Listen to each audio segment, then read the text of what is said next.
This is Valerie Van Boeven with the Senior Care Industry Netcast, where leaders with 3 or more years of experience share their advice. So let's get to it. In a few sentences, tell us who you are and what you do. My name is Gabriel De Armas. I'm part of family-owned and operated Home Instead here in Miami. I do the business development and the community outreach. Awesome. You need all of that. The business development and the community outreach is like number one. So that's awesome. What is the best thing about serving aging adults? Aside from the knowledge and the wisdom that they share, it's just an overall good feeling. You know, we come from a large family, so it's natural for both my sister and I. My mom had me at 45 years old, and she's 90 now, so she's still dropping dimes and lessons on us.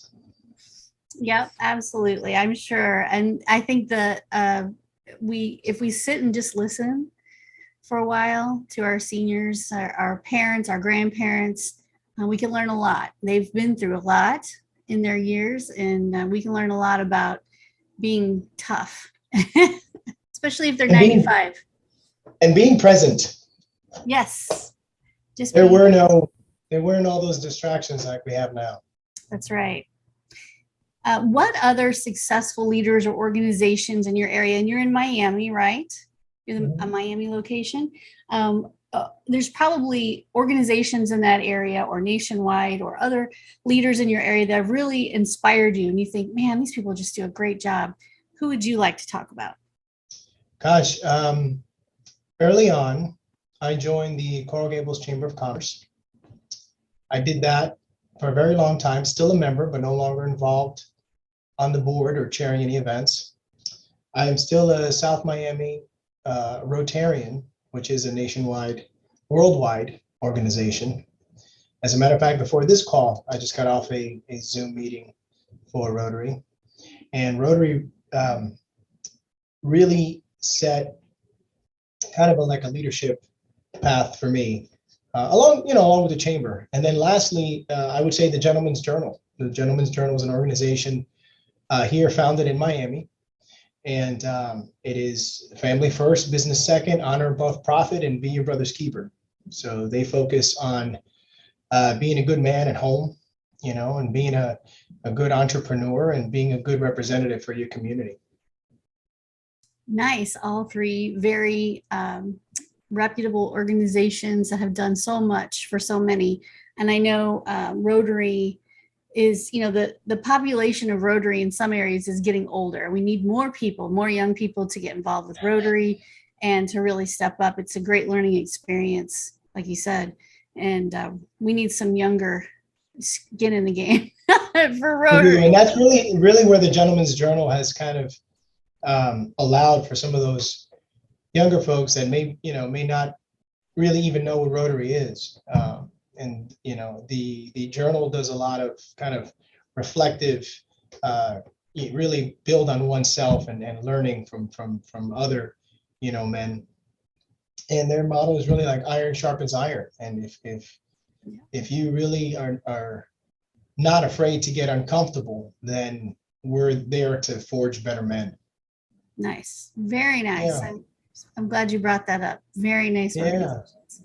Yeah. All right. I would imagine now you're in Florida, so we know Florida has been wide open for a long time as far as our pandemic in the last 2 years, but marketing strategies have still had to change a little bit. I know there are probably facilities and areas where you could just walk in freely before, and now you kind of got to say, well, wait a minute.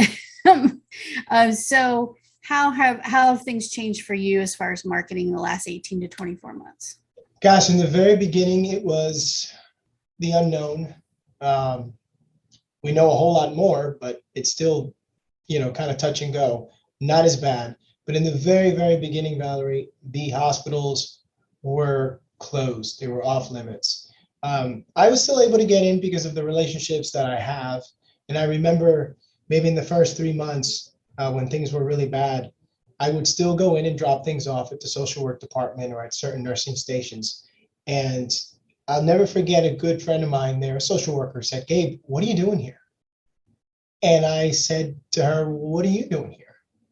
We have the same mission. you're working, right? I said, well, I'm serving also. So since then, what I do in order to change, I've hired someone offshore. I use a company called Get Staffed Up. I have a wonderful assistant who helps me do a lot of my search engine optimization. She does a lot of helps me with my marketing, editing videos. And she, as a matter of fact, her anniversary is this month. So it's a 1-year anniversary for her. She's been great. So that's helped us to be able to continue to try to grow our workforce, because that's been a challenge for everybody across the board. All service industries are having a hard time with their workforce. And so that was a move that my sister and I made. And we thank Get Staffed Up for that. And they're wonderful. So if anybody, needs a plug, let me know. I'd love to be able to help them with that. And then continue to make those touches, make those calls. It's important to, if you have those relationships and build those relationships, send a text, send an email, have things delivered to those organizations. So you don't have to personally go, but you're still making that contact. A good example is every Valentine's Day, we deliver chocolate covered strawberries. We've been doing that for, 15 years. So I just placed the order. I just got the bill right before I opened your email. I saw the bill. I was like, oh God, everything's going up, even chocolate strawberries. Yeah, that's definitely the truth. There is no doubt about it that everything's gone up in price a little bit this year. Yeah. So, but all of that is great. Thank you for sharing that. Great wisdom. You can't stop. You can't stop marketing. You can't stop reaching out, even if your state is completely closed down.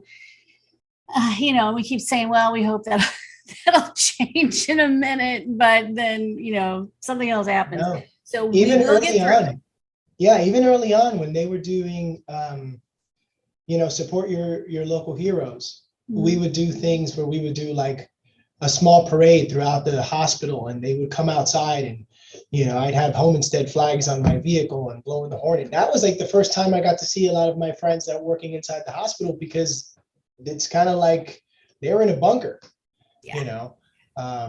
So whatever it is that you can do to show appreciation, I certainly big advocate for that. And they don't want you to get sick either. I mean, you're walking into the hotbed of insanity right there. So they don't want you to get sick, and they don't want anybody that doesn't have to be sick to be sick. So anyway, our hospital staff are overwhelmed. Our home care staff are definitely overwhelmed at times. And, it's affected us in so many different ways. But I would say that when you have an attitude like yours and you are still reaching out, just doing the best you can, looking for creative alternatives to staff, hiring offshore, for online kind of stuff, doing all those things, you just got to keep moving. Eventually this will wear itself out. We just got to. You also you're growing. You're growing. It's when you find yourself in a position where you say, oh my God, what are we going to do? Mm-hmm. You figure it out. Yes, you do.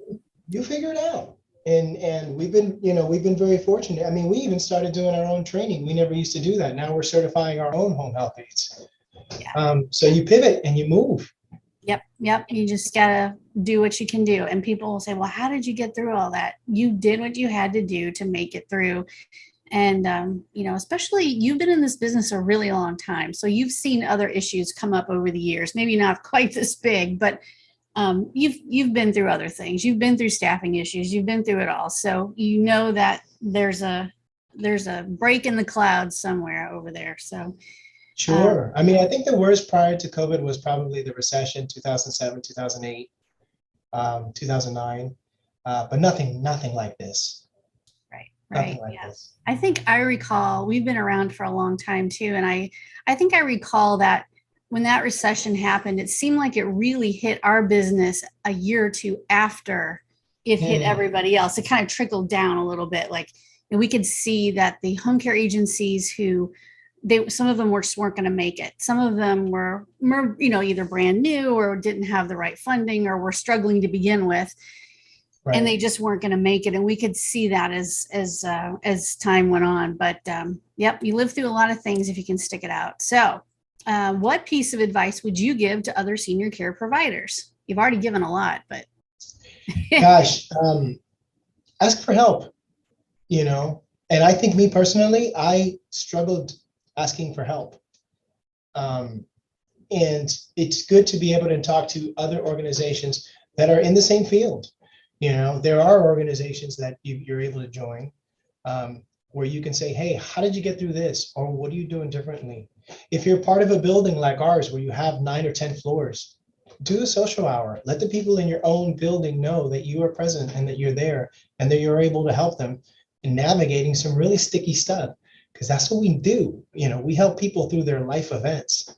And it's important that you get that word out. It's important that people know that you exist. Talk to the person in your elevator while you're on your way up. You never know what you where you fit. That's right. You never know where a chance conversation could turn into business or a good relationship or whatever. So, yep. Helping others is definitely the way to go here. Helping, asking for help, but then in return, helping someone else. It always. And also too, Valerie, it took me a few years to figure this one out. Don't be afraid to ask for the business. Yeah. Don't be afraid. If you're talking to a social worker, you're talking to a discharge planner. It's great that they know you. It's great that they know you have a couple of kids. They know you're good people. You know a little bit about their personal life. Mm-hmm. But don't be afraid to say to them, hey, look, you know me well enough. Is there anyone on your floor or anyone on that roster that you think could benefit from some home care at home? And you'll be surprised what that's going to do for your business. Yes, absolutely. I was a discharge planner many, many years ago as a nurse, not a social worker, but I was a discharge planner. And I when you're overwhelmed and you're trying to get people out the door, when someone says that to you, it's like, yes, come here with me for a second. Let me show you what I got. And it just takes that, is there anybody that we can help get home today? Yes, there is. Please help them get home today, because you're under the gun to get people discharged, which sounds horrifying, but it's the way things work. You also didn't have time to be chatty. You've got work to do. Mm-hmm. So if someone is coming up to you and offering solutions, you're going to think about it, because you need to get that person out, and you might need the bed for someone else. That's right. We even offer a discharge service where we'll pick you up from the hospital and we'll bring you home. We'll pick up your prescription and we'll go do some groceries. We'll clean out your refrigerator and wash some clothes. And that'll be a one-time thing. And that will lead eventually to them saying, hey, I had a good first-time experience with Home Instead. I'm going to call them again when I need you. That's a great tip right there. Discharge to home. How do you like to celebrate with your staff? Great week, great month, great year. How do you guys celebrate? Well, one thing that we do is, if it's your birthday, you get the day off.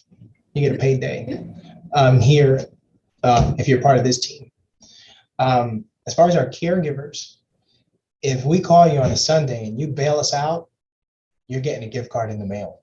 And one of the things that we do that is pretty cool is, when they first join the family, they have a little sheet of paper that asks them specific questions.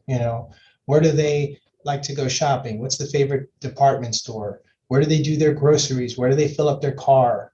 What's your favorite color? Do you have a favorite fragrance? If you can go anywhere, where would you go? Things like that.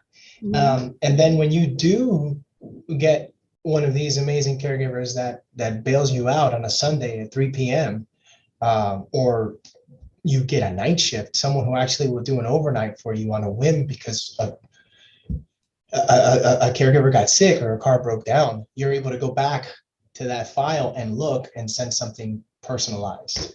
And most of the time, they don't remember that they fill that out. So they're like, how did you know? That is super. Yeah, that's pretty cool. Yeah, that's a good retention strategy too. Absolutely rewarding people that go the extra mile, that help you. People are always asking, what's a great retention strategy? Being present for these folks and understanding them and their lifestyle and what they need. It's not, it is about recognition, but if you get down to it, they need to feed their families and they need to have peace of mind that they've got enough hours. So helping them is incredibly important. I got a good one for the caregivers that have children. We've been doing this one for years. We order complete school supplies. So when they come to get their checks, or we ask them to come and get their checks for the most part, if they have 2 or 3 kids, we give each child a set for school supplies, and that comes with everything that they could possibly need for the school year. That is amazing. That is, because I have 3 children. Oh, they're 14, 15 now, but it's $100 per kid here. Almost just about $100 per kid if you buy everything that's on those lists. And they frankly don't use everything on the list. But the kids, no, they don't. Oh, I gotta do. Yeah, this company prepackages everything. That's perfect. So they send you the bundle, and then you just hand it out, and that's definitely more economical. I know we have the opportunity to order those, and that is a better way to go. So that's amazing. Can you imagine how much money you have saved those families over the years in school supplies alone? Oh my goodness. Yeah, I don't think I've ever thought I don't think we've ever thought of that, but just the joy alone, it's so nice, because it's unexpected. Yes. Except for the ones that have been working us for a while, they'll always ask, are we getting school supplies again this year? Well, you know what? If you have somebody that's working for you that long that they ask year after year, then you've done something right. So that's awesome. Yeah. All right. Well, I want to thank you for sharing so much wisdom and joy. You guys do an amazing job, not only with your community, but also with your caregivers. So thank you for that. I appreciate it. Thank you for the opportunity.